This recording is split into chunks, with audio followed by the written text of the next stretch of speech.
ابھی تک آپ نے ہمارے چینل کو سبسکرائب نہیں کیا تو سبسکرائب کر لیجئے اور بیل آئیکن کو پریس کر دیجئے تاکہ ہمارے نئے ویڈیوز نوٹیفیکیشن سب سے پہلے مل جائے آپ کو۔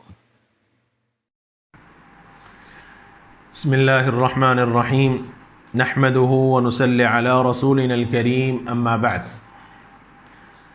سلسلہ تذکرہ مجالس نبویہ صلی اللہ علیہ وسلم میں آج کی مجلس کا عنوان ہے اللہ کی حلال کردہ چیز آپ کیوں حرام قرار دے رہے ہیں۔ یہ ایک خاص واقعے کے تحت یہ مجلس ہے۔ اسلام نے ایک سے زائد بیویوں کو نکاح میں رکھنے کی اجازت دی ہے۔ ایک مرد بیک وقت 4 نکاح کر سکتا ہے۔ اللہ رب العزت نے قرآن مجید کے اندر صاف فرمایا مثنی و ثلاث و رباع، کہ 2 3 4 بس حد 4 کی ہے۔ 4 کی گنجائش ہے کہ ایک مرد ایک ہی وقت میں 4 بیویوں کو اپنے نکاح میں رکھ سکتا ہے۔ نبی اکرم صلی اللہ علیہ وسلم کی خصوصیت تھی کہ حضور نے 11 نکاح فرمائے، اور یہ خالصتاً لک من دون المؤمنین کے ذریعے علماء نے فرمایا ہے کہ یہ صرف نبی کے لیے خاص تھا۔ لیکن اسلام نے جہاں 4 نکاح کی اجازت دی ہے، ایک سے زائد نکاح کرنے کی اجازت دی ہے، بنیادی طور پر ایک شرط یہ لگائی ہے کہ ہر بیوی کے درمیان مکمل عدل و مساوات ضروری ہے۔ ہر اعتبار سے مساوات ضروری ہے، رہنے کے اعتبار سے، نان نفقے کے اعتبار سے۔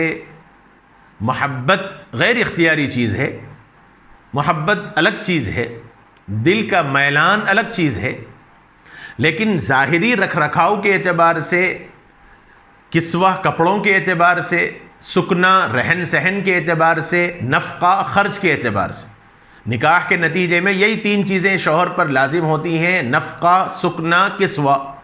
نفقے کا مطلب اخراجات، اور کسوہ کا مطلب کپڑے، اور سکنا کا مطلب گھر۔ تو یہ 3 چیزوں میں برابری ہر اعتبار سے ضروری ہے۔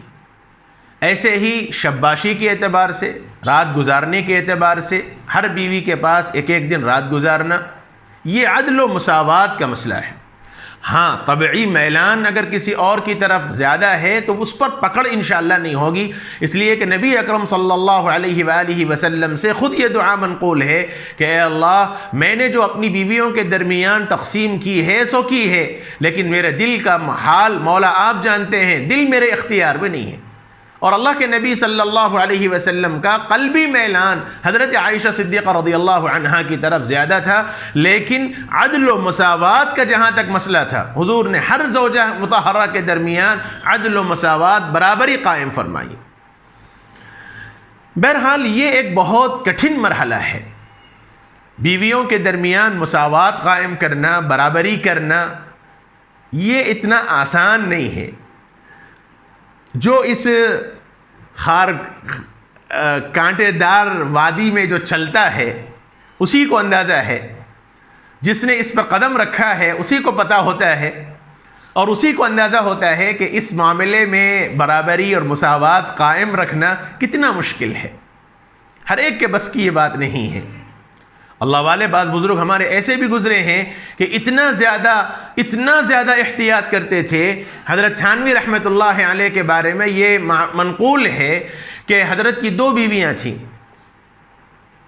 ایک ملفوظ میں حضرت کے بعض لوگوں نے یا سالکین نے یا بعض معترضین نے حضرت پر یہ اعتراض کیا کہ حضرت کا کیا ہے، حضرت تو 2 باغوں میں ٹہلتے ہیں۔ حضرت کی 2 بیویاں تھیں، تو فرمایا کہ حضرت تو 2 باغوں میں رہتے ہیں، تو حضرت تھانوی رحمۃ اللہ علیہ نے اس کے جواب میں فرمایا کہ 2 باغ تو نظر آتے ہیں، لیکن 2 باغوں کو سینچنا اور 2 باغوں کو حل کرنا کتنا مشکل ہوتا ہے۔ بہرحال اس قسم کا کچھ اور مضمون ہے۔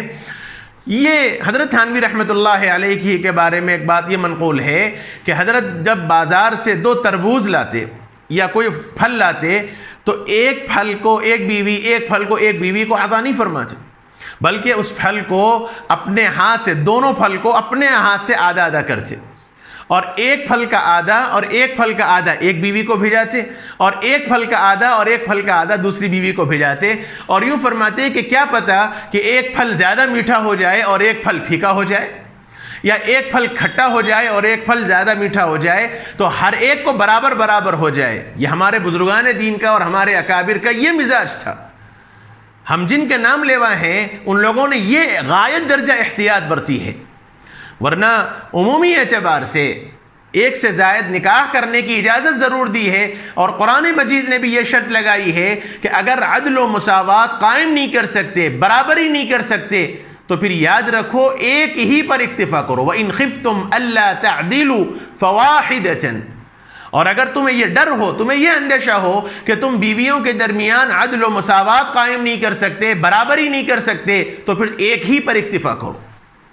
اولاً تو اس زمانے کے اندر بہت زیادہ مشکل ہے کہ 2 بیویوں کو آدمی ایک ساتھ دونوں کی رضامندی کے ساتھ رکھا جائے، اور یہ ممکن نہیں ہے کہ 2 بیویوں کے درمیان کسی نہ کسی اعتبار سے چپقلش نہ ہو۔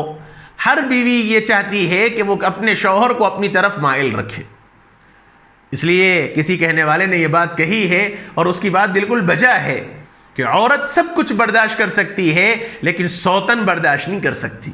ایک فطرت ہے، اور یہ بات اللہ کے نبی صلی اللہ علیہ وسلم کے ازواج مطہرات کے درمیان بھی یہ چیزیں تھیں، باوجود وہ عابدات تھیں، متقی پرہیزگار تھیں، امہات المؤمنین ہیں، سارے لوگوں کے لیے ماڈل اور نمونہ ہیں، ساری انسانیت کی ماں ہیں، لیکن انسانیت ہونے کی حیثیت سے، بشر ہونے کی حیثیت سے، انسان ہونے کی حیثیت سے ان کے اندر بھی انسانیت تھی، ان کے اندر بھی بشریت کا تقاضا تھا، اور یہی وجہ تھی کہ ہر بیوی یہ چاہتی تھی کہ اللہ کے نبی صلی اللہ علیہ وسلم کی توجہات میری طرف زیادہ رہیں، حضور میرے پاس زیادہ رہیں، اللہ کے نبی صلی اللہ علیہ وسلم کے توجہات اور برکتیں میرے گھرانے میں زیادہ رہیں، اور اس کے واسطے وہ مختلف قسم کے ہیلے بہانے اور کوششیں بھی کیا کرتی تھیں کہ کسی طرح حضور کی توجہات ہمارے اوپر زیادہ رہیں۔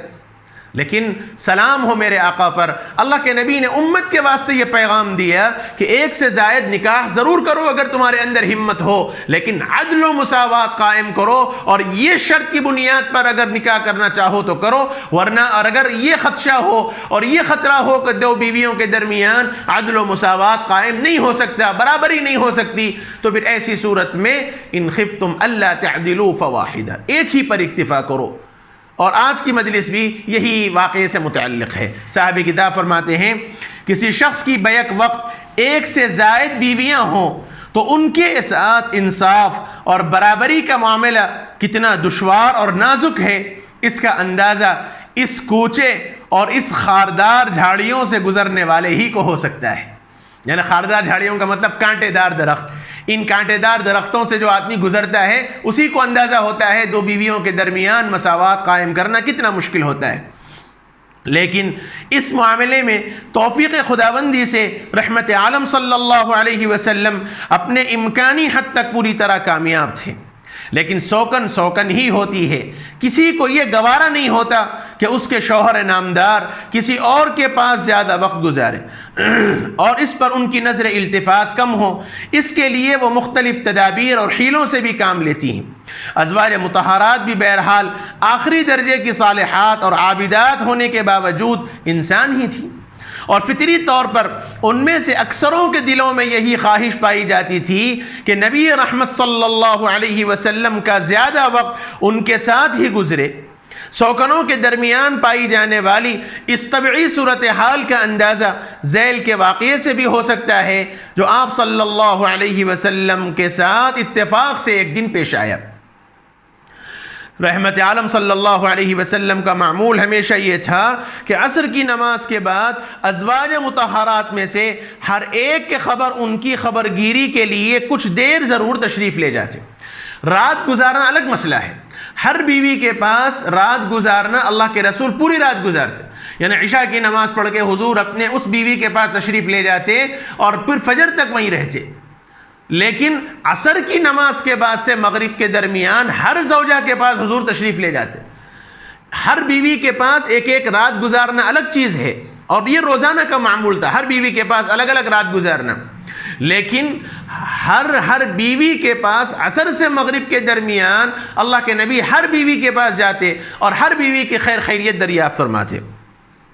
ام المؤمنین حضرت زینب بنت جحش رضی اللہ عنہ کو اندازہ تھا کہ آپ صلی اللہ علیہ وسلم کو میٹھی چیزیں بالخصوص شہد بہت مرغوب ہے، تو وہ اس موقع پر خدمت اقدس میں شہد ضرور پیش کرتی، جس کا نتیجہ یہ ہوتا کہ عام ازواج کے مقابلے میں ان کے یہاں آپ صلی اللہ علیہ وسلم کچھ دیر زیادہ رک جاتے.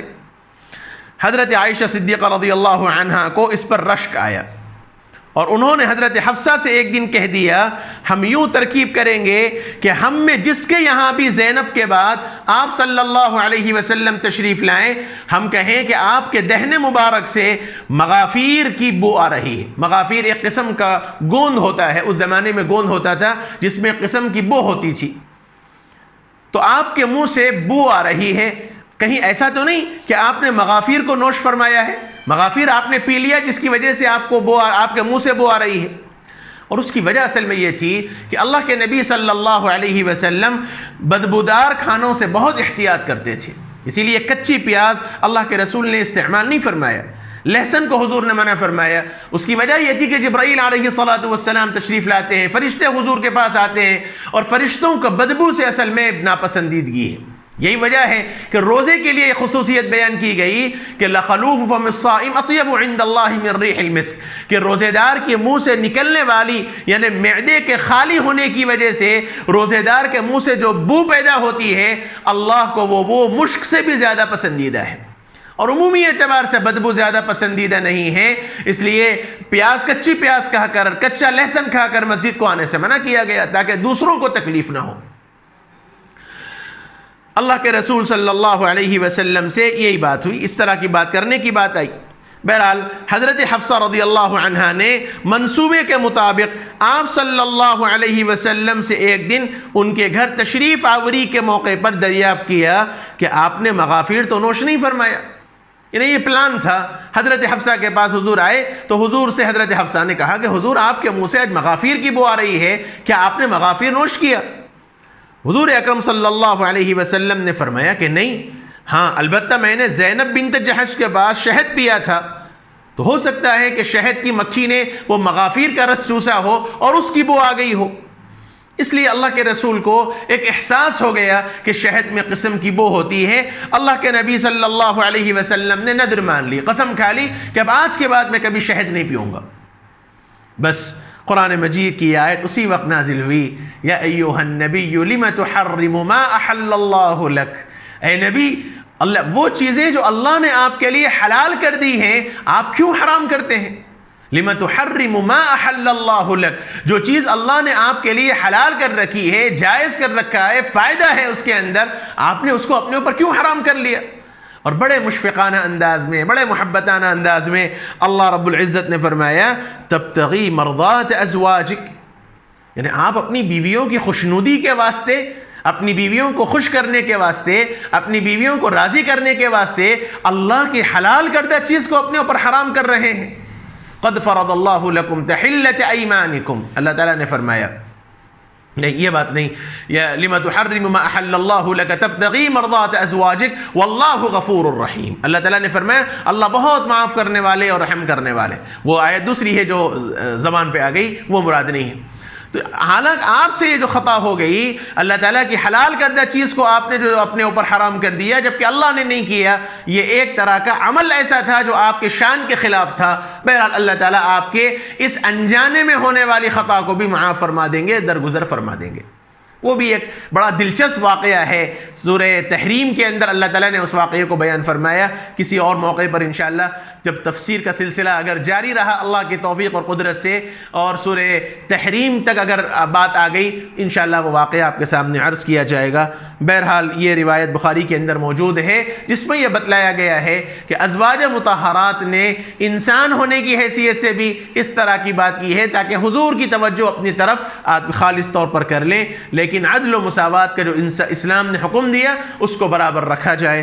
اللہ اپنے کرم سے سنت کے مطابق عمل کرنے کی توفیق نصیب فرمائے۔ وصلی اللہ وسلم وبارک علی نبینا محمد وعلی آلہ وصحبہ اجمعین والحمد للہ رب العالمین۔